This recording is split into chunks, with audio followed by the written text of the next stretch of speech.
Hi, എൻ്റെ ഒരു സുഹൃത്ത് പറഞ്ഞു മട്ടാഞ്ചേരിയിൽ വന്ന് കായസ് ബിരിയാണി കഴിക്കണം. അതുകൊണ്ട് ഞാൻ കായസ് ബിരിയാണി കഴിക്കാൻ വന്നു. ഇവിടെ വന്നപ്പോഴത്തേന് സമയം കുറേ വൈകി. നമ്മൾ വേറെ കുറേ പ്രോഗ്രാം ഉണ്ടായിരുന്നു, അതെല്ലാം കഴിഞ്ഞ് വന്നപ്പോഴത്തേന് ഒരുപാട് സമയമായി. വന്നപ്പോൾ മട്ടനും ബീഫും കഴിഞ്ഞു. കിട്ടിയത് ചിക്കനാണ്. കുഴപ്പമില്ല, ചിക്കൻ തരാൻ പറഞ്ഞു. ചിക്കൻ മേടിച്ചു. ഞാൻ കഴിച്ചു. ആദ്യം അതിഗംഭീരമാണ് ടേസ്റ്റ്.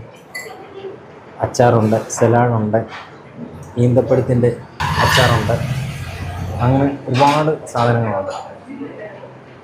അതിനോടൊപ്പം കായ്സ് ബിരിയാണി. ഇതൊന്നും വേണ്ട കായ്സ് ബിരിയാണി കഴിക്കാൻ, ഇത് മാത്രം മതി.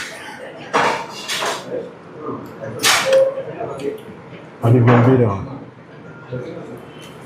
മട്ടാഞ്ചേരി വരുമ്പോൾ, കൊച്ചിയിൽ വരുമ്പോൾ തീർച്ചയായും നിങ്ങൾ കായ്സ് ബിരിയാണി വന്ന് കഴിക്കണം.